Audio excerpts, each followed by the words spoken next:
Hello नमस्कार राम राम दोस्तों। स्वागत है आपका हमारे मैथ्स के नंबर 1 स्टडी चैनल आर के मैथ्स फाउंडेशन में।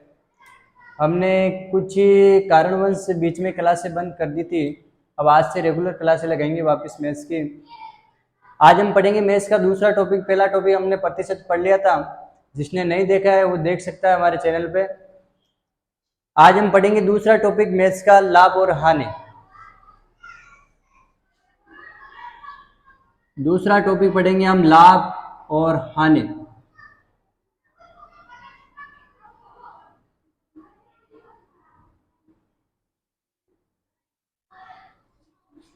लाभ क्या होता है आप सब जानते हो। लाभ क्या होता है, कोई भी वस्तु कम मूल्य में खरीद रहे हैं, अधिक मूल्य में बेच रहे हैं तो उसमें लाभ होगा, और ज्यादा मूल्य में खरीद के कम मूल्य में बेच रहे हैं तो उसमें क्या होगी, हानि। अब लाभ और हानि में जो कुछ छोटी छोटी चीजें आएगी वो बता देता हूं मैं आपको। सबसे पहले आएगा क्रय मूल्य,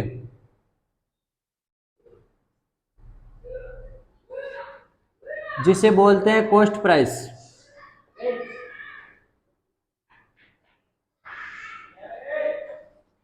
एक आएगा विक्रय मूल्य, जिसे बोलते हैं सेलिंग प्राइस।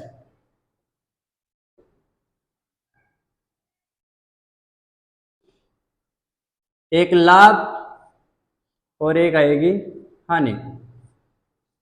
लाभ होता है प्रॉफिट और हानि होती है लॉस। क्रय मूल्य क्या होता है दोस्तों, जिस मूल्य पे अपन कोई वस्तु खरीदते हैं, कोई भी वस्तु मान लो जैसे मैंने कोई वस्तु है 5 रुपए में खरीदी तो हमारा क्या हो गया, क्रय मूल्य हो गया।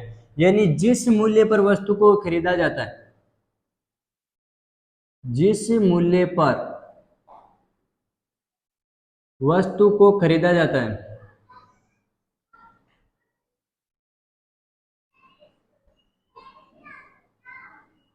वो तो होता है दोस्तों क्रय मूल्य। और जिस मूल्य पर हम वस्तु को बेचते हैं उसे बोलते हैं विक्रय मूल्य, जिसे सेलिंग प्राइस बोलते हैं। जिस मूल्य पर वस्तु को बेचा जाता है,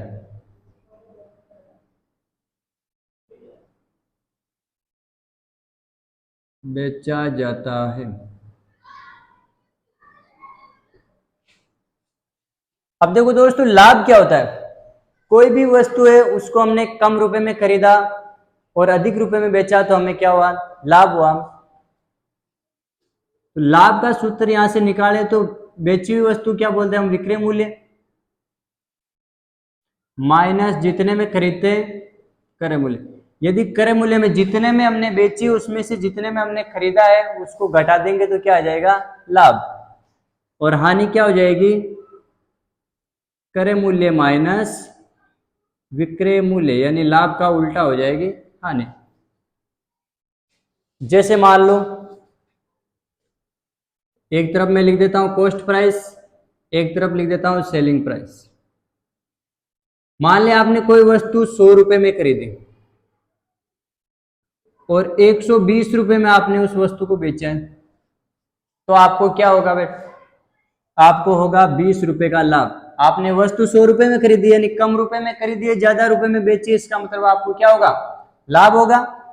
कितने रुपए का लाभ हो जाएगा, 100 में खरीद के 120 में बेचा, यानी इन दोनों का अंतर कितने का आएगा, 20 का। इसका मतलब हुआ हमें 20 रुपए का क्या हुआ, लाभ हुआ। या फिर मान लेते हैं कोई भी वस्तु है 120 रुपए में खरीदी और 80 रुपए में बेच दी, तो क्या होगा, ज्यादा रुपए में खरीद के कम रुपए में बेचिए, इसका मतलब हमें क्या हुई, हानि हुई। कितने रुपए की हानि हुई, 120 में से 80 घटा लेंगे कितने रुपए की, 40 रुपए की हानि होगी। हो जाएगा।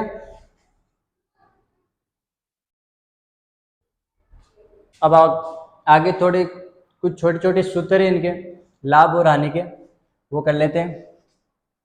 देखो लाभ का सूत्र क्या होता है,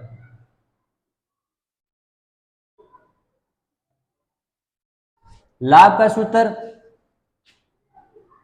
विक्रय मूल्य माइनस क्रय मूल्य। लाभ कब होता है? जब हम कम रुपए में खरीद कर किसी वस्तु को अधिक रुपए में बेचते हैं तो लाभ होता है। इसका मतलब आपको पूछ लिया कितना लाभ हुआ, तो जितने में बेचा उसमें से जितने में खरीदा उसको माइनस कर दो, लाभ आ जाएगा। हानि का सूत्र, हानि इसकी उल्टी है, यानी क्रय मूल्य माइनस विक्रय मूल्य। उसके बाद में आपको पूछ लिया लाभ प्रतिशत,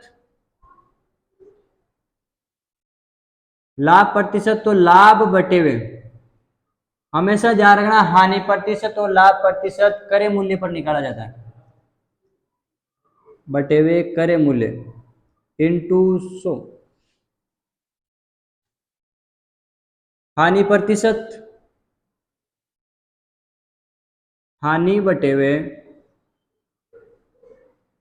क्रय मूल्य इंटू 100।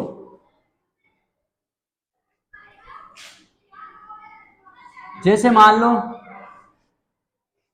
आपको कोई वस्तु दे दी, मान लिया कोई वस्तु है, उसमें बोल दिया कि भाई उस वस्तु में 25% लाभ है,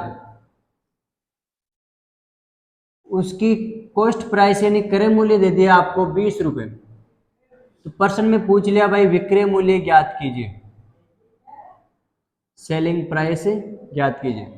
तो कैसे ज्ञात करोगे? पहले जो भी प्रतिशत दे रखा है उसको बिन में बदल लो। प्रतिशत दे रखा हमें 25%, तो 25% को बिन में बदलेंगे। प्रतिशत को बिन में बदलने के लिए क्या करते हैं? 100 का भाग लगाते हैं। 25 से कट जाएगा, 25 से कम 25 एक बार, और 25 चौक 100, 1/4। अंश हमेशा लाभ या हानि को दर्शाता है। हमें लाभ प्रतिशत दे रखा है तो लाभ को दर्शाएगा, और हर यानी लाभ और हानि किस पर निकाली जाती है? क्रय मूल्य पर, तो हर हमेशा क्रय मूल्य को दर्शाएगा। इसका मतलब हुआ लाभ अनुपात क्रय मूल्य का अनुपात कितना हो जाएगा? 1:4, और अनुपात का कुल योग कितना हो जाएगा? दोनों का 4 और 1 5। ये क्या हो जाएगा? विक्रय मूल्य। क्या हो जाएगा? विक्रय मूल्य। अब हमें प्रश्न में दे क्या रखा है? क्रय मूल्य दे रखा है, कितना दे रखा है? 20 रुपए। क्रय मूल्य का अनुपात कितना है? 4, यानी 4:20 रुपए के बराबर है, तो 1 किसके बराबर होगा?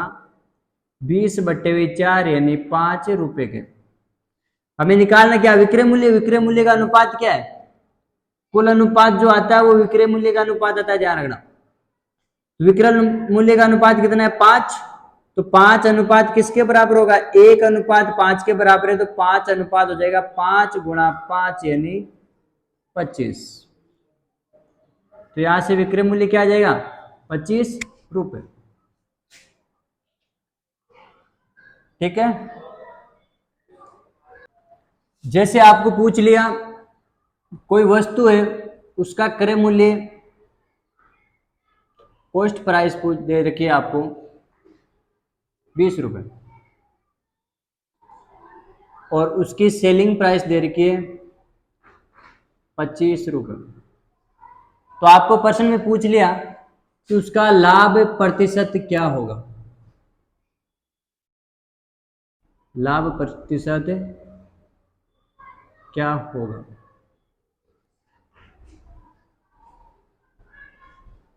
तो अब आपको पता ही है, पहली बात तो कॉस्ट प्राइस कितनी दे रखी है? 20 रुपए। सेलिंग प्राइस कितनी दे रखी है?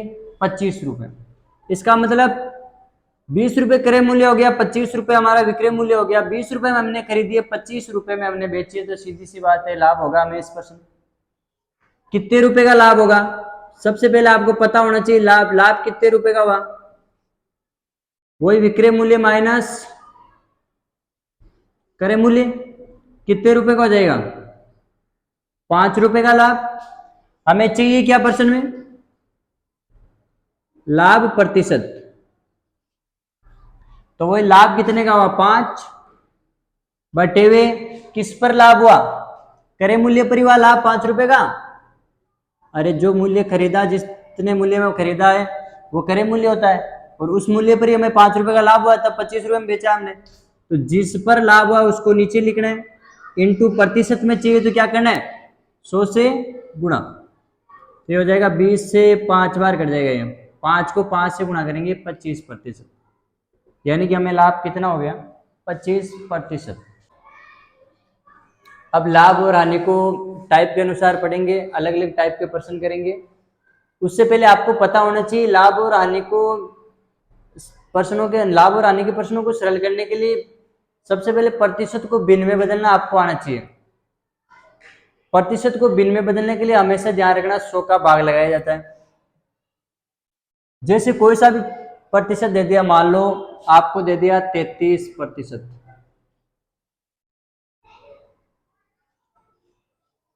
इसको भिन्न में बदलना है, तो ये क्या हो जाएगा, 33/100, ठीक है।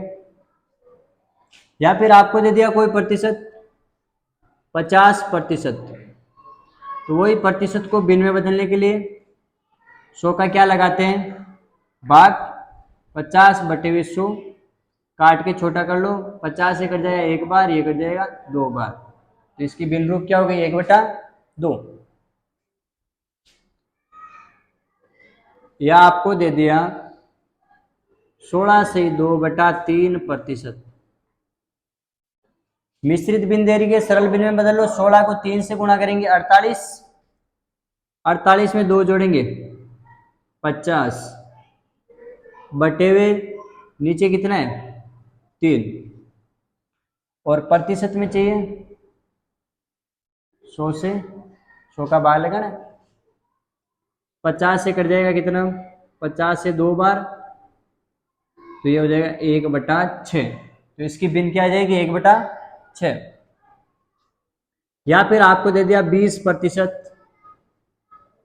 तो वही प्रतिशत को भिन्न में बदलने के लिए 100 का भाग लगाते हैं, 20 से कटा ये एक बार, 100 कटा कितनी बार, 5 बार, तो 1/5 आ जाएगी। या फिर आपको दे दिया 25%, तो 25/100, 25 से कट जाएगा ये एक बार, ये कट जाएगा 4 बार, यानी 1/4। या आपको दे दिया 12.5, 12 सही 1/2%, तो वही 12 को पहले 2 से गुणा करेंगे, मिश्रित भिन्न को सरल भिन्न में हमेशा ध्यान रखना, बदलने के लिए पहले इन दोनों को गुणा करते हैं, फिर जो गुणा करने में मान आता है उसमें इसको जोड़ देते हैं ऊपर वाले अंश को। 12 को 2 से गुणा करेंगे 24, 24 और 1 25/2, ये तो सरल भिन्न में बदल गया।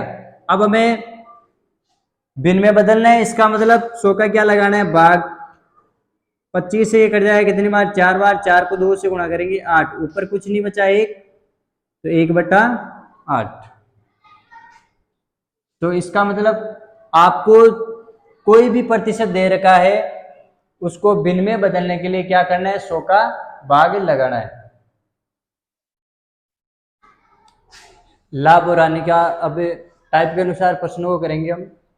पहली टाइप का प्रश्न पढ़ते थे, वो किस टाइप का प्रश्न आ सकता है, पहले एक्स वस्तु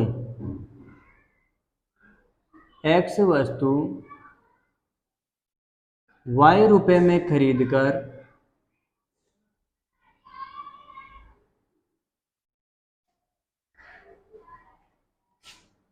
X वस्तु Y रुपए में खरीदकर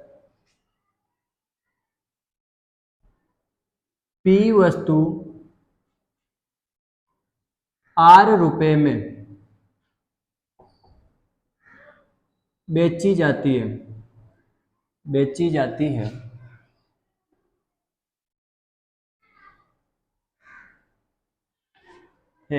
तो लाभ प्रतिशत या हानि प्रतिशत क्या होगा। ये पहली टाइप का क्वेश्चन है। तो इस टाइप के क्वेश्चन को सॉल्व करने के लिए क्या करना है हमें, एक तरफ मात्रा लिखनी है, एक तरफ मूल्य लिखना है।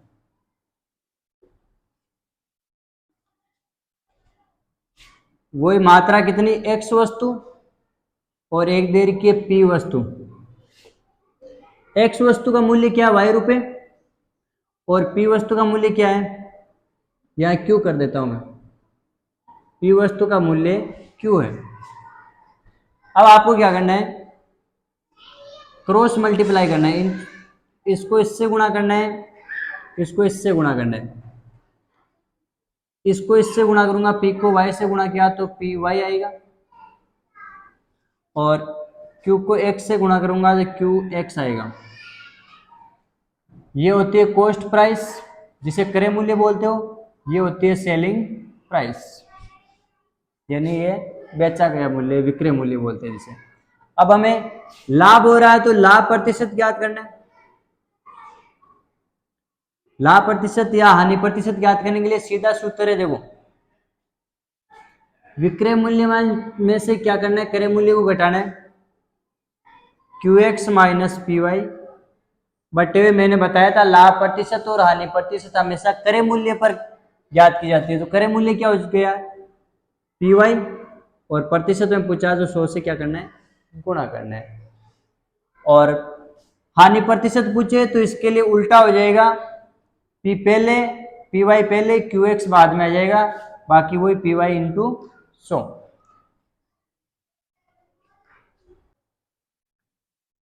अब पहली टाइप पर आधारित प्रश्न कर लेते हैं। जैसे मान लो पहला प्रश्न दे दिया,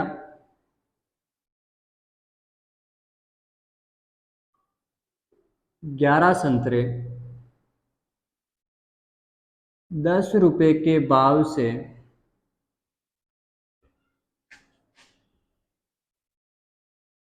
खरीदे गए तथा 10 संतरे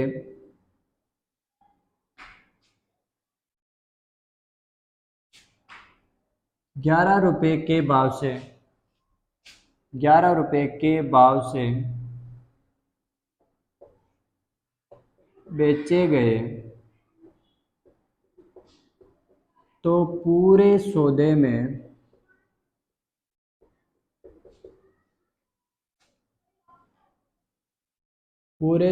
में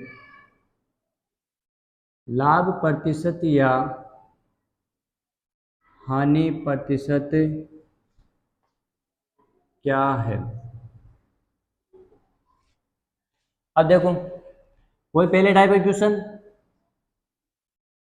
एक तरफ मात्रा, एक तरफ क्या लेंगे, मूल्य। पहले मात्रा कितनी देर की, 11 संतरे, किस रेट से, 10 रुपए के भाव से। उसके बाद में 10 संतरे 11 रुपए के भाव से बेचे गए, तो पूरे सौदे में लाभ प्रतिशत या हानि प्रतिशत क्या है। तो वही क्रॉस मल्टीप्लाई करना है, इसको इससे गुणा और इसको इससे गुणा, 10 को 10 से गुणा करूं 100, ये क्या आ गई आपकी कॉस्ट प्राइस यानी क्रय मूल्य। 11 को 11 से गुणा करेंगे 121, ये क्या आ गई सेलिंग प्राइस।